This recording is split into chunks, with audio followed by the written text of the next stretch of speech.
All right, so let's get started. Um, and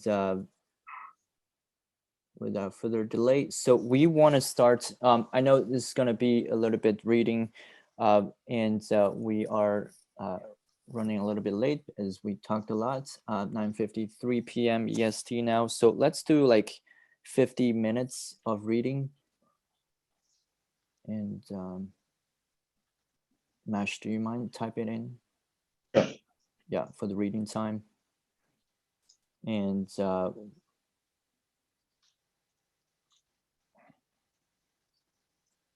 um, TYOC, can you share first reading? Are you talking about sharing the screen with the book?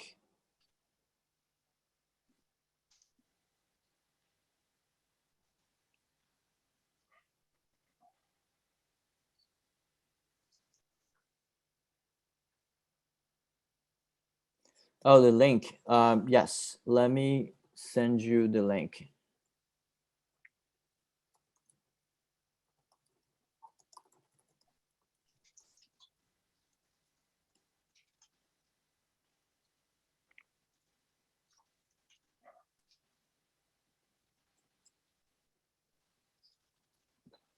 That's the Amazon link.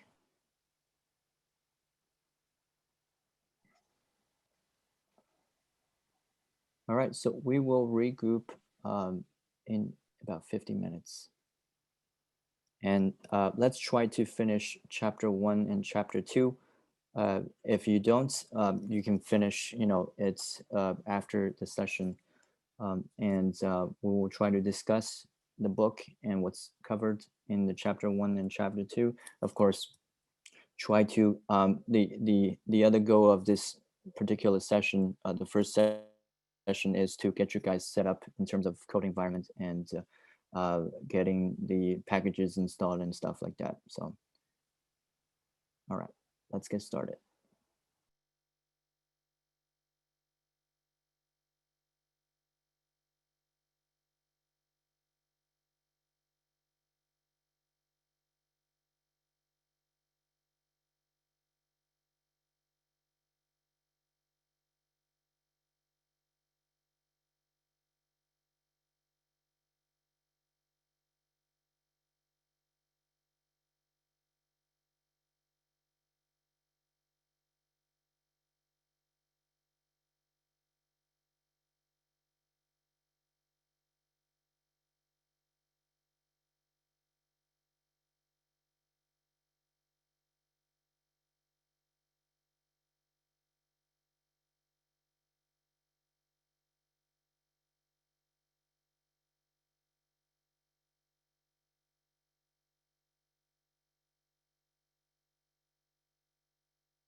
All right, time is up. How's everyone doing with reading?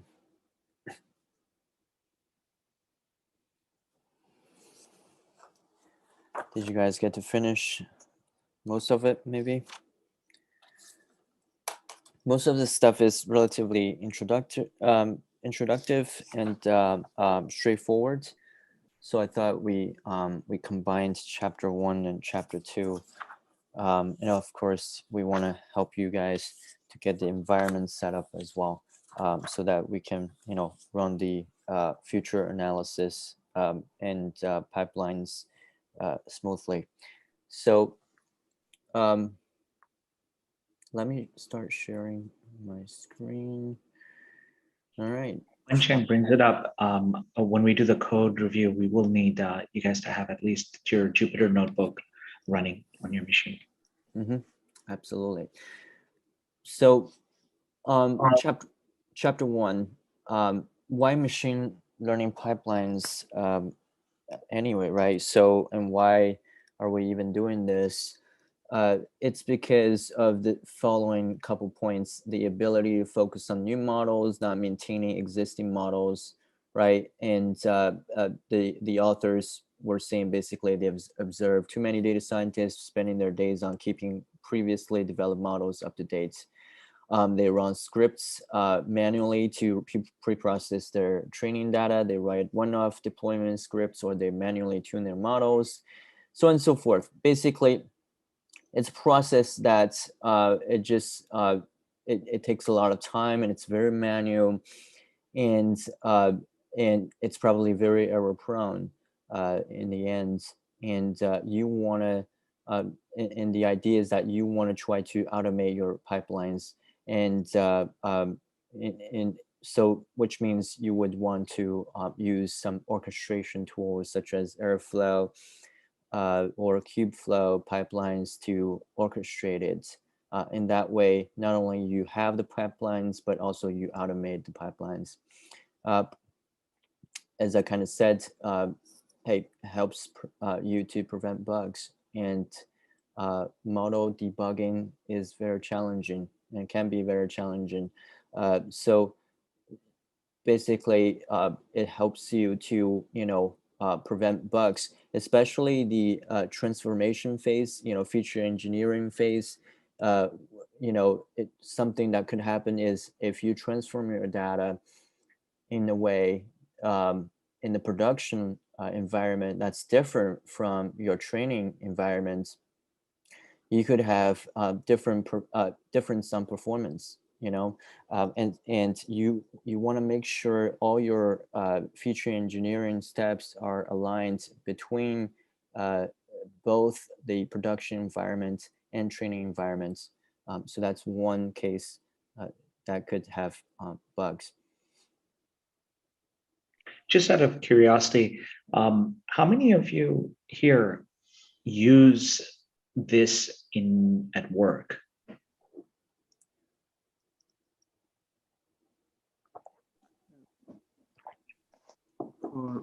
For us, we've been training like about 12 models and maintaining them. So we mostly use ML flow, but I haven't used all these steps, but mostly use just ML flow to like, so for example, this git commit with these parameters generated this confusion matrix. Right? So yep. Very cool. Yeah. Mm-hmm. All right. Thank you. Yeah, and as was that Mahu? Yes. Yeah, I think as Mahu was saying, and this kind of process helps you to establish paper trail, and it tracks your models, right? So and generates a paper trail of model changes, and so that you can know what what your model performance is now compared to maybe a month ago, and see what changed and what hasn't changed and why, stuff like that. Standardization, basically data scientists can be onboarded quickly and move across teams and find the same development environment. This kind of improves efficiency and reduces time spent getting set up on a new project. So that's pretty straightforward. Business case for pipelines, more development time for novel models, simpler processes to update existing models, less time spent to reproduce models.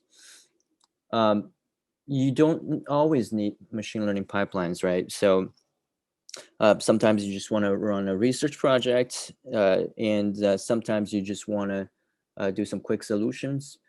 Then, it's not very necessary for you to build an entire machine learning pipeline, which can take some time.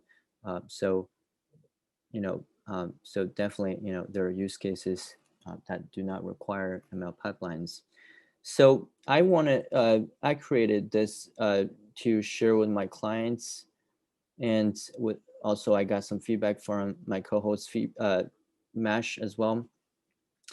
This kind of gives you an overview of a machine learning project lifecycle. And of course, we've all seen, a chart like this online, but I kind of give it more details and more perhaps key points and stuff. So I broke them down into 3 phases, and I want to kind of emphasize we're focusing on the phase 3 for this class, which is machine learning engineering phase. Now, the other 2 phases are the data strategy phase, which is often overlooked, and in a bigger company, as a data scientist who's newly hired, you might not have much experience with that because you might just join a project that has already been existing for quite some time, and the models have been built and stuff. You're just there to maintain or improve and monitor and stuff. So, but this phase is quite prevalent in smaller companies, particularly startups. So in data science development phase, that's something that we're all very familiar as data scientists, perhaps the most familiar phase. But oftentimes, this is where trouble comes in for bigger companies, where infrastructure is a bottleneck.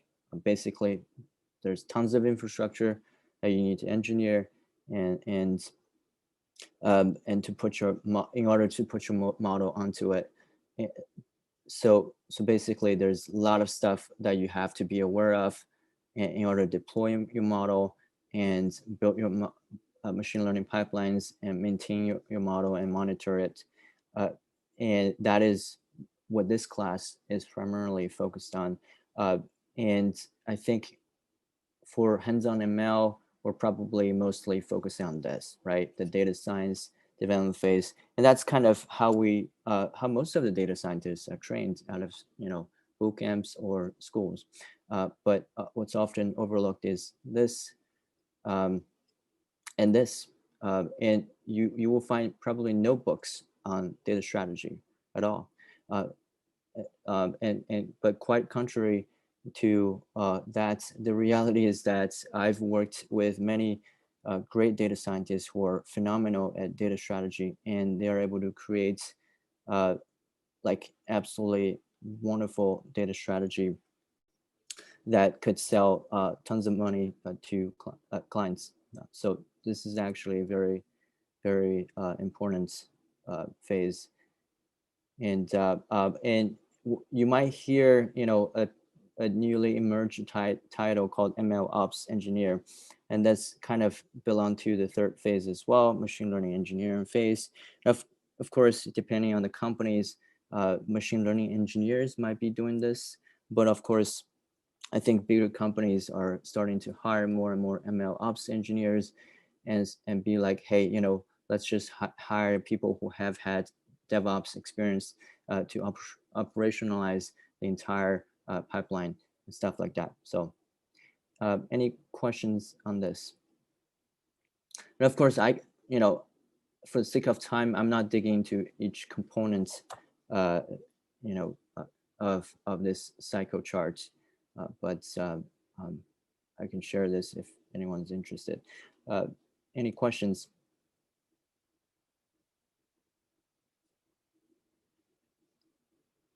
Okay, so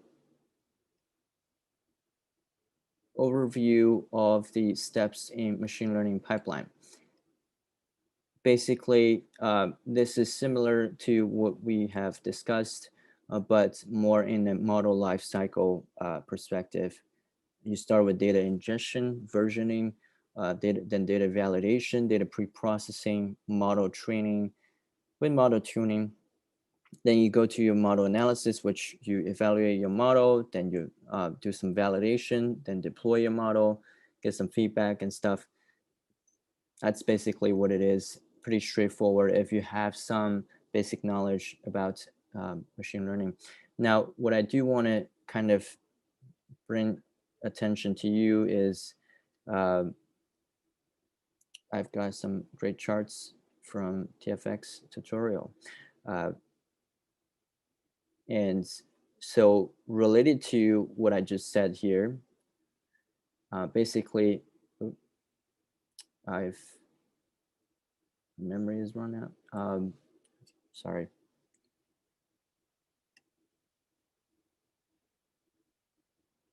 Wencheng fixes that. There was a question on the chat about data labeling, and Rekil even added that it is a big bottleneck. Yeah, I don't think there's any way around it. Especially if it's labeling that is context specific and requires that subject matter expertise, there really is no way around it. If you work with, one of the things I'm working on is with natural language processing, legal contracts, you have to spend time with the stakeholders, the business, and they need to go and annotate documents in a contract. Say this is in a typical contract, this would be the first contracting party, a second contracting party, or the interest rate associated with a particular financial product, or even in medicine, healthcare. Medical professionals have to annotate those documents and come up with those labels. It is a big exercise, but it shouldn't be the job of the data scientist to put that in. It really needs to be the job of the subject matter expert doing that labeling. Otherwise, you're gonna get garbage data, garbage in, garbage out. You guys have heard that before. Yes, absolutely. Thank you, Mash. Yes, like labeling is certainly a big, pretty hard problem. And also the declining model performance, right? And, you know, due to ground truth change, that's also something very, very hard, you know, such as COVID, right? COVID changed many, many things, many problems, and many behaviors. So it probably impacted a lot of models. And actually, I will share an article on that. So some of the problems are really hard because of that. You know, your model performance is only as good as the data that it was trained on. And if it was not, if the distribution of the data changes, if the ground truth of the data changes, then your model needs to be retrained, period. So I want to share this basically relevant to the chart we were saying. Basically, each phase is kind of connected or corresponds to a component that's in the TensorFlow TFX. So data ingestion, for data ingestion, we're using example gen. For data validation, we're using statistic gen, schema gen, an example validator. And you know, that's kind of, you know, in the introduction, I guess, chapter 2, you probably have read some of the concepts about these generators or the components from TFX. And TensorFlow transform uses transform components. ML model corresponds to the trainer and tuner components. TensorFlow model analysis corresponds to the evaluator, infra validator, and validation outcomes. If everything is fine, then let's push it with the pusher component. TensorFlow serving is basically how you serve the model, right? We kind of talked a little bit about that in chapter 19 of Hands-on ML, but we'll talk more about that, a lot about this in this book and this class. So, okay, and here's how it flows, okay? With Airflow runtime, and basically, we might have some training data, and it just goes into example gen, okay? And it generates a tf.example format of your data, and it's basically tf.example is basically a more efficient way of running your data and storing your data in the tf.example format, which can be processed and by every other components at a later stage. Statistic gen basically gives you more statistical analysis and data distribution and stuff like that of a particular data set. And example validator helps you to validate that data to see, hey, are you actually having the right data? And schema gen generates the schema of your data sets. Are the types correct? So on and so forth. Transform, again, about feature engineering. So then once you're done with a bulk of these operations, then you train your model, right? With the trainer components, then you evaluate your model, and you validate your infrastructure, making sure you are able to deploy your model. Then eventually you push with a pusher component, and then the pusher component pushes your model to TensorFlow Hub or TensorFlow JS, TensorFlow Lite, TensorFlow Server. Bunch of options for you to kind of deploy your model. But around that, what you see is metadata store. So these components actually don't talk to each other directly. They talk to metadata store, and metadata store talks back to the components, and they all share kind of a layer that's called metadata store. And I think it's on page 17 of the book. And basically, the components of TFX communicate through metadata instead of passing artifacts directly between the pipeline components. The components consume and publish references to pipeline artifacts. And what is an artifact? Artifact could be a raw data set, a transformed graph, or an exported model. And what makes a component? This is kind of the architecture for a component. Basically, this is components and input. You have input channels and you have output channels. And this component is probably not the first component because you already have the input artifact. So you get the input artifact from metadata store and you process it, you output the artifacts and back to the metadata store and let metadata store handle and store that information so that this metadata store can communicate with the next components with information from this component. I know this is a little bit intertwined, but that's the architecture.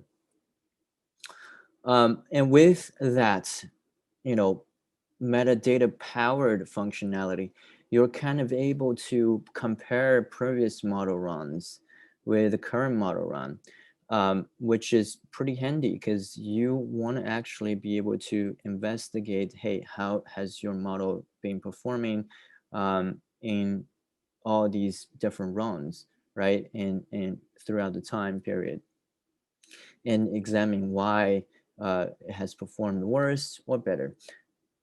Now, what TFX does is that it builds on Apache Beam with distributed pipeline processing. And Apache Beam is one of these great Apache softwares that TFX is built upon.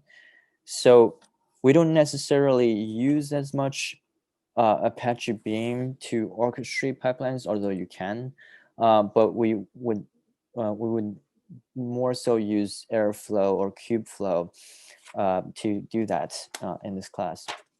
Now, the difference between Kubeflow and Airflow is that Kubeflow is kind of deals with Google, and Google kind of developed that, and I believe it has to do with Kubernetes and also TensorFlow. But Airflow is just Python based. It's not framework. It's framework agnostic, basically. And also people use Airflow for data engineering tasks as well. So Airflow is much more generally used for different kinds of tasks and pipeline tasks. So not just ML pipelines, but also data engineering or data pipelines as well. Now let me go back to sharing some of the stuff that I had. 1 second. Does anyone have any questions?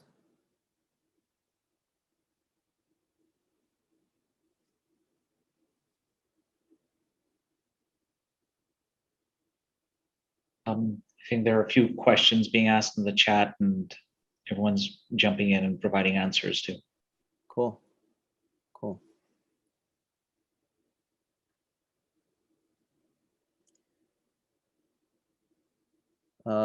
I think someone asked, does metadata store sync or version components? I don't know if versions components. And what I do know, it versions models, but I don't know if it versions components. It does have a bunch of information, but that's a great question. I would have to look into this. Okay. Okay. So let's keep going with this. Hopefully I don't run out of memory. My MacBook is, I bought this 2017. So I had like 128 gigabytes. So sometimes I do run out of memory. Apologize for the interruption. All right. So this was the article that I set, and I'm going to share it in the chat. I really like this one. It's a short interview, and it talks about what kind of changes people have had regarding models after COVID. And I'm going to read it quickly. ML algorithms assume consistency between past and future. When things change, the models fail. COVID has changed our habits and therefore our data. Pre-COVID models struggle to deal with the new situation. A simple example would be the traffic layer on Google Maps. After lockdowns hit country after country in 2020, Google Maps traffic estimates were very inaccurate for a while. It has been built on fairly stable training data, but now that system was thrown completely out of whack. That's a good example of needing to have an ML pipeline so that you can train your model and monitor your model in an automated fashion, so that you can deal with situations like this. Okay, so how do you figure out when the world has changed and models don't work anymore? Here's a little trick I use. I partition my data by time and label records as before and after. I then build a classification model to discriminate the after versus the before from the same inputs the model uses. If the discrimination is possible, then the after is different from the before. The world has changed, the data has changed, the models must be restrained. So let's say COVID happens, right, in March, or in United States mostly, although it happened earlier in Asian countries in February, but in United States mostly kind of started spreading widely in March. So perhaps that's a good, time threshold to separate your data and train, models on both data sets and see, hey, has your model performance changed before or after? How complicated it is to retrain models in projects, especially after years of customization? This is often quite true. Training models is usually the easiest step of all. The mass majority of otherwise successful projects die in the implementation phase. And again, we said it, like a lot of projects, data science projects, just don't go into production phase because of that. Some of them are because of data strategy mistake, that they thought X, but turns out to be Y. They never architected quick solution, or management hiccups, and could cause a project to fail very quickly. Vast majority of otherwise successful projects die in the implementation phase. The greatest time is spent in the data cleansing and preparation phase, and the most problems are missed or made in the business understanding project definition phase. So if you understand what the flaw is and can obtain new data and have the implementation framework in place, creating a new model is by comparison very straightforward. So, we often love to just mess around with models and focus on models, get better accuracy and all that stuff, but the challenges really are within the third phase, the implementation phase, and the first phase for the data strategy phase if it's for smaller companies, because the direction has not been set for a particular project. And you need to talk to a bunch of domain experts, right? So most are so this talks about feedback and domain expertise and stuff. Domain expertise gets looped in very early stage, in perhaps the first phase, data strategy phase, as early as possible. And yeah, I'm not going to go through this interview in whole, but like very informational stuff. So, all right, back to the book.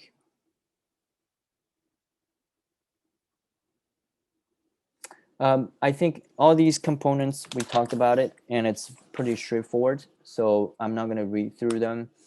Web pipeline orchestration, and I think we talked about that as well. And I think it also mentioned a great paper called Hidden Technical Debt in Machine Learning Systems. Yeah, these technical debts will come back and bite you. So that's why we're here to learn this. And again, mentions Airflow and Kubeflow and directed acyclic graphs. Those are basically just a flow of tasks through a graph representation of the task dependencies, and they all use DAGs. So we just call them DAGs in short, DAG. Okay, this is the data set we're using. Okay, we won't be just focusing on this data set. We'll be focusing on a couple other data sets as well throughout this class. So but this is cool because the last thing I want is another MNIST data set, right? And unfortunately we probably have been too familiar with that from many tutorials, and stuff. This is great. This is real life stuff. This is classification, and classification is widely used and it's quite prevalent in many business case scenarios. Very quick note on this data set. This is a consumer complaint database. This database is a collection of complaints that consumer financial products have been had and services that we send to companies for response. So basically it's CFPB, Consumer Financial Protection Bureau's own data. Basically they send out to these companies that they received complaints about these companies or products regarding financial products and services. And you see, and it has a very nice layout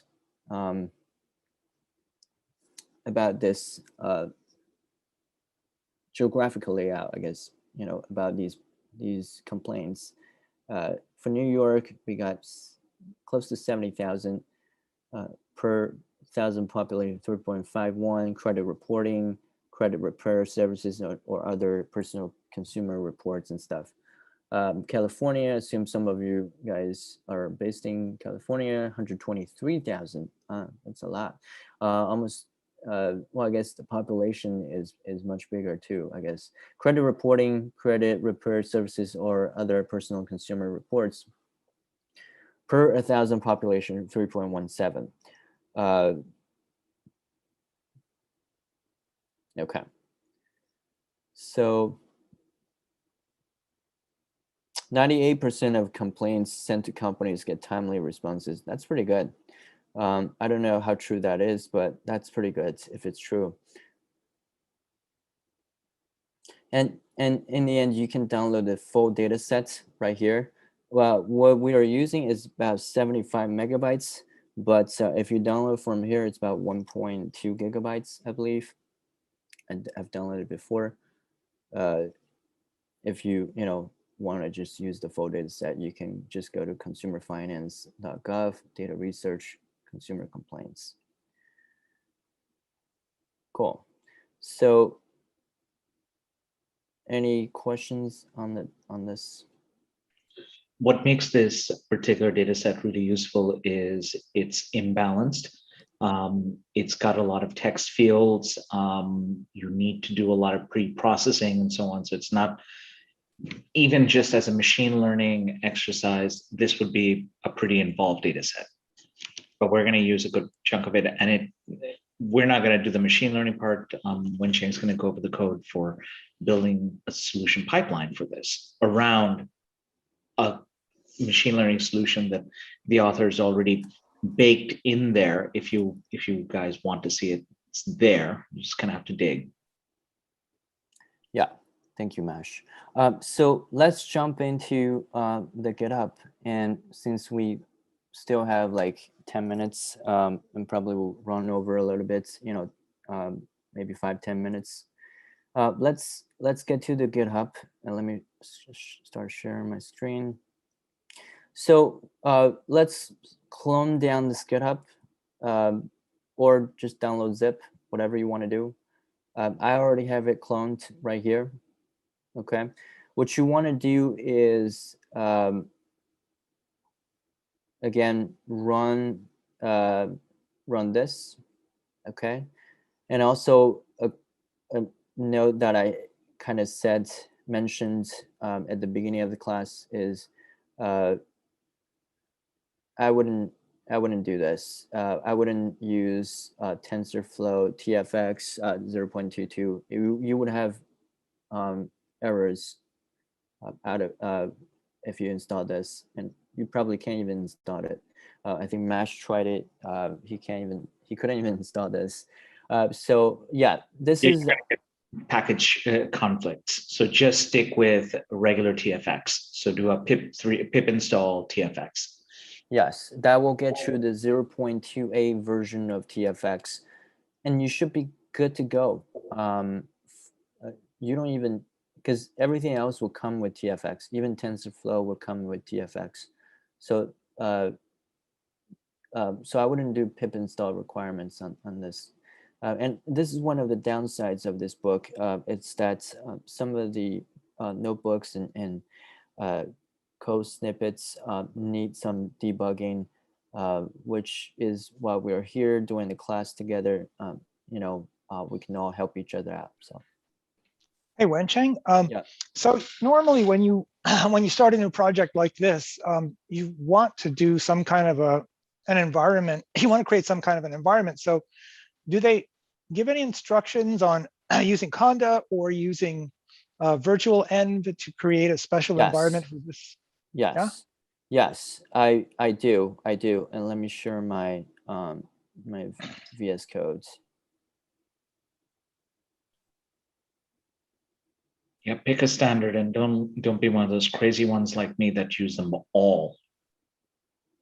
I flip between Conda and Python virtual environments. Yeah, what I've heard, and this comes to me late. I mean, I just learned this the last couple of weeks, is that if you install Conda and you keep on updating it, that's bad. So you should install a Conda environment, and then from then on install everything else with pip. That's what I understand is the best practice. I even just uninstalled Conda because I just got rid of Conda at all and just started using pip a couple years ago because Conda just took way too much time to update. I don't know why it had to do that, but Conda, I think Conda is more for enterprise environment, like it makes sure everything is good. Yeah, especially if you have, like we have 2 deep learning machines and you have multiple people sharing them. Yeah, then you're screwed. That's a recipe for disaster. Yeah. So, I mean, my Conda environment got so twisted up that I lost the ability to run the hands-on machine learning notebooks. So I had to start all over again. I'm still not back to where I'm supposed to be. I mean, but yeah. So virtual environments do work nicely. Just keep track of which ones you have. Yeah. That's why I just use pip. Pip is way simpler and starts everything fast and easy. It kind of doesn't always have everything. That's what I found out previously. And sometimes you have to use pip.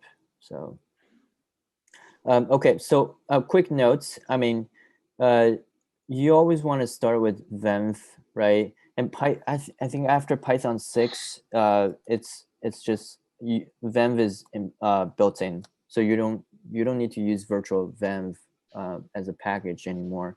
It's just Python 3-m venv, and of course, if you don't want to name it venv, change the name at the end.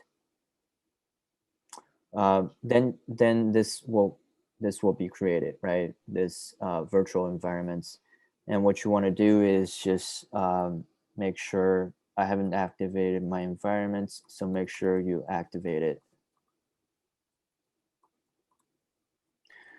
And in a packaged environment, what you also want to do is to have a setup.py. So I don't know what this setup.config is, but what you want to do is setup.py, and in that way you're installing your own package and you can start doing absolute imports. And absolute imports is absolutely great. It's way better than relative imports, and you don't have to import stuff from here and there. Everything flows from the root folder and root package directory. So setup.py is something that you want to have too. Okay, and after you activate the environment, it should show up here. And if you use VS Code, you should make sure this is also saying venv, right? So, and I have Python 3.8.4. I think as long as you have like Python below 3.9, 3.9 is not compatible with much stuff. A lot of stuff is not compatible with 3.9 yet. And I think I wouldn't go below 3.5 either. So that's that. Okay, so once you download the data sets, and I renamed this to data root, okay, and once you install the TFX, which is here, feel free to open up this interactive pipeline, and that is under this interactive pipeline folder. Okay, let's open this up. And of course, you have to install, Jupyter Notebook. So pip install Jupyter Notebook. And anyone, does anyone have trouble installing kernels? Do people know how to install kernels for your virtual environments so that your Jupyter Notebook can run on a virtual environment as well? Do people know that? Do I have to go through this, or is everyone fine? Yeah, why don't you go through that? Sure. So it's this.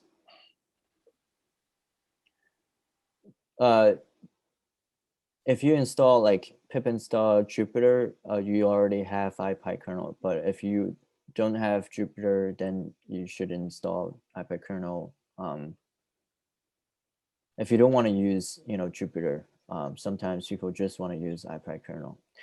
Then what you want to do is ipython kernel install username equals to your project name. That is a way to install a Jupyter kernel. And once you do that, you are able to find your kernel right here. Once you open up your Jupyter Notebook, you see how I have all these kernels, and each kernel will, basically all have your virtual packages that were installed in your virtual environment, so that you're not using global packages in your notebook either. So, and it should show up the kernel name right here, and it should match the name that you defined for your project right here. So what is that last command doing? It's basically installing the kernel. You have so this is just for your .py files and for your folder. This is for your notebook. So if you already have Jupyter Notebook installed, then the first command, pip install ipykernel, is that necessary? No, it's not necessary anymore. What about the second one? The second one is necessary. Yes, you have to install a kernel for your project. Okay, and the project name. Okay, got it. Yeah, make sure you activate your environment first. What is the Windows version of? I've forgotten. When you're in Windows, can you still do source? I don't know. Oh, I'll try it. Okay. Anyone uses Windows?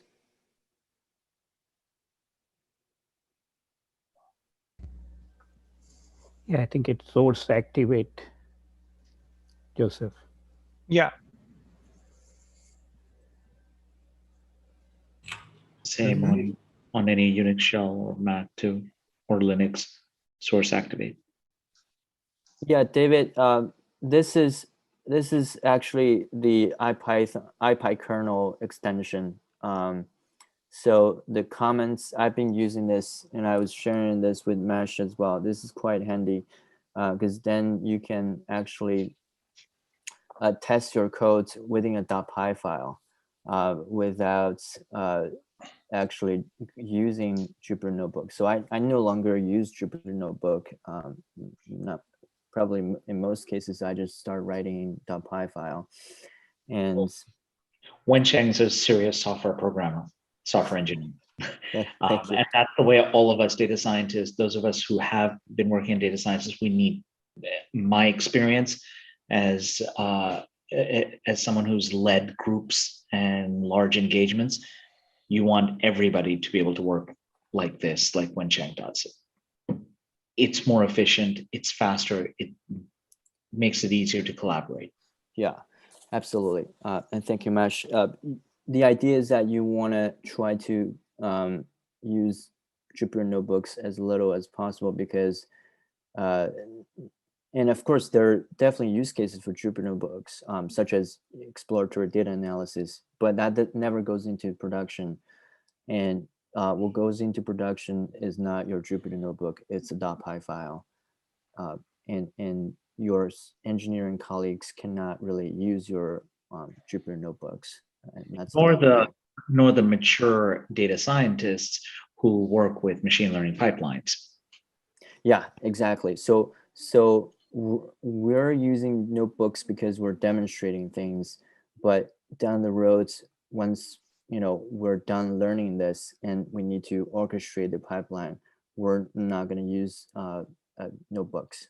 We'll just be developing in this environment, VS Code and in .py files, and we will do that in the workshops most likely.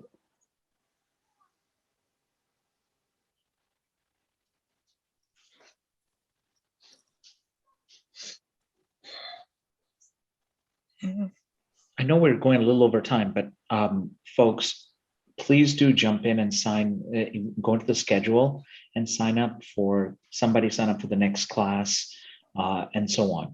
You really want pick, like, at least put your name to the first column, the first leader. And if somebody wants to be a backfill, in case the first person isn't able to make it, they can put their names as the second for that chapter. But please do jump in. The way you'd be teaching and leading the session is going to be exactly like how Wencheng and Wencheng's done today. Decide how much of the chapter we'll cover and assign the reading, give everyone some time for silent reading, and then we review like this. You can review through the chapter with notebook or code on the side, and we'll cover it all. Yeah, absolutely. This is how we all learn, right? And we're by no means experts on the topic, so we love people to chip in and learn from each other. So to chip in. No one's as smart as all of us. Right. Exactly. Yeah.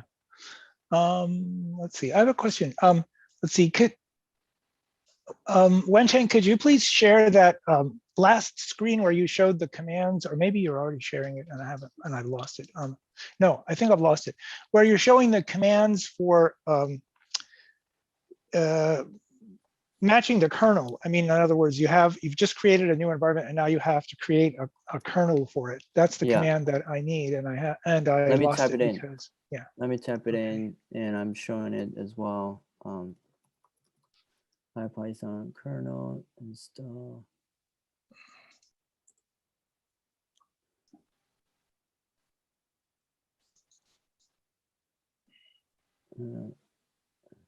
Yep, that's the one. Okay. It's 2 dash. Okay, username, and it has to be -- user. I think there's another option, but I think I saw somewhere that you'll get in trouble if you use the other option. So if we have time today, we'll continue with the interactive pipeline notebook. But if we're not able to finish, try to get that notebook to run fully. What that notebook does is sets up TensorFlow Extended, sets up the environment, just as what's discussed on chapter 2. And then it runs, you have that one little Python file that downloads the data set, and that's the Consumer Finance Protection Bureau data set, 79 megabytes or so. It downloads that, and then it runs a pipeline with a full deep learning, it cleans up the data. It cleans up and prepares the data set to be analytic ready, and then runs a deep learning model. And again, that deep learning model code is also, it's under modules if you want to look it up. But it'll run all of this anyway. Yeah. So once you install this, and make sure you have the latest version, just 0.28. Don't install 0.22 again, because this comments will say 0.22. So in the notebook, don't do that. Just install 0.28, and you should be able to run these cells without a problem. Again, I renamed my folder to data root, but you can do it with data. And also make sure your data folder does not have other CSV files. if you do, then it might have trouble. So make sure your data root only has one CSV file, which is the consumer complaints with narrative.csv in the folder. Then you should be able to run this. Okay. And what you see is very interesting because from statistic gen, and we talked about that, it kind of gives you statistical analysis, and also distribution. So of each feature. So numerical feature, consumer distributed. We got 44,000 counts. Zeros 76.83. But that's the label, right? That's not necessarily feature, but that's the label actually. The max is 1 because it's just 1 and 0 binary classification. And you see that's the distribution, and you can kind of play around with this as well, and doing log and expand and all that stuff. And categorical features, company count, top, Equifax. I guess Equifax probably gets a lot of complaints. Yeah,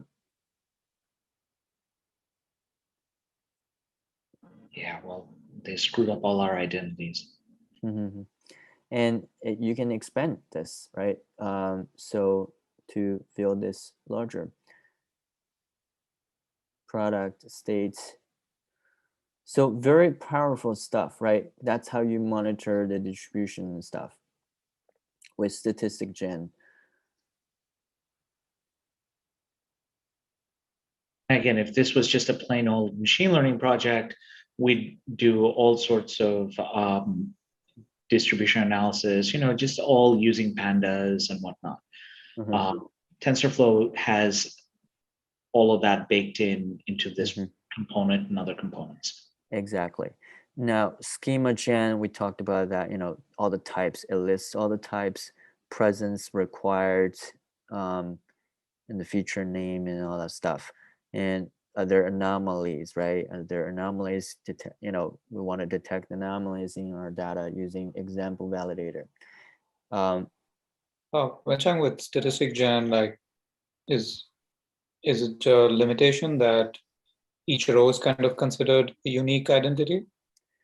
Like, can you group by stuff and add stuff? Like, can you show the statistic gen part? I haven't looked at. Like, how do you set that up? I think this is a default way to do this, but you can write custom components with. Oh, okay. So you just kind of modularize it and okay. Yeah, exactly. So cool. Yeah, and so this is kind of the notebook version of all an overview of all the components, and the trainer will be able to train your data, and you will see the same exact model outputs, all the accuracy and all that stuff. And eventually you reach about like 75% accuracy, validation binary accuracy is 76.666%. And I guess this is not a extremely imbalanced data set, so this accuracy is not that bad. But of course, we should probably use other metrics as well. But yeah, so this is nothing like TensorFlow. So we don't even recognize this kind of code if you're familiar with TensorFlow, right? So that kind of gets abstracted away with all these components. Okay, and of course, very nice tensor boards. Then you can see your graph with that. So TensorBoard gets looped into this. Could probably get it looped into this as well, and your evaluator, and yeah, then your pusher. This is the pusher, and eventually, what you're seeing is, remember we saved all the pipeline stuff within this pipeline root under this. So this is where all the pipeline components get saved. Okay, and you under TFX folder. If you run through the notebook, you would see everything. And under the pusher, you would see push the model 18. That I guess I did not. I only trimmed the model. Survey model directory, and you will see, saved model.pb, and I don't have anything under that. Okay, so that's that. Of course, I don't expect everyone to run through everything tonight. The idea is that you want to get this set up, at least run through this cell, being able to have this outputted. And this is the CSV example gen. This is the first component of every single pipeline, usually, if you're dealing with CSV files. And basically, it does data ingestion, which is the next week's class. We will be talking more about data ingestions and taking actually, the CSV files into that component called CSV example gen. And that way, it's stored in the metadata store, and also later on, all the other components can use that, such as statistics gen. So cool. Any questions? Anyone has been able to run this or not being able to run this? I know we're a little over time, but any questions? So is this the first notebook, Wensheng? This is the first notebook. Yes, but Okay. this is not. Yes, this is the first notebook, and also this one is also the notebook in chapter 2, I believe. Okay, so I was just curious, like next week, do we jump to the next chapter, or do we want to, like, is this something that we need to kind of review, or is this just Yeah, we will. Everything. So yeah, we will review this in a more detailed manner. And of course, we'll run through more data sets, and not just one data set. But yes, like we will run through this in a more detailed fashion. So, Wensheng, the HR data set would be a good one to use. yeah, absolutely. Cool. So let me see the chat. Official documentation. Okay. Anyone else wants to add anything before you close off?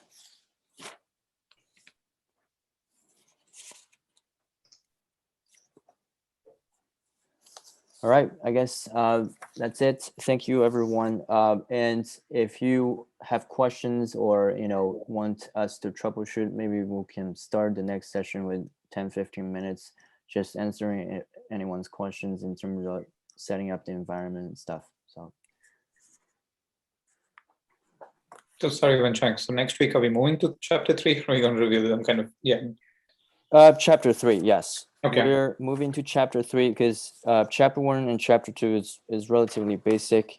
So we are moving to chapter 3 and chapter 4 and chapter 5. Then we'll jump onto scikit-learn and having a perspective from scikit-learn pipeline, in terms of building up data pipelines and stuff. So Cool. Yeah. I think you find in the chapter, in chapter 1, that the interactive pipeline notebook is going to be reused in multiple chapters, and it's going to be, he'll be building on it. So it's sort of like Aurélien Giron's, I think, chapter 2, chapter 3, where he did an end-to-end solution. That one's basic. The interactive pipeline is like that, and the other one. Okay. So we're going to build on it, so we can continue to chapter 3, really. Yeah. So make sure you are able to run that notebook, the interactive pipeline notebook. If you don't, you will have trouble following the rest of the chapters. Sounds good. All right, and thank you, Raquel. I'm glad you're here as well. Raquel, sign up. Thank you for joining. Sure thing, Mash. All right. Well, everyone have a good night, and we'll see you next Wednesday. Thank you so much for setting this course up. And Wencheng and Nash, this is really something I've been looking forward to for a while. Absolutely. Cool. Yeah. All right. Stay safe, everyone. Get the vaccine if you haven't already. Will do. Will do. All right. Bye-bye. Thank you. Bye.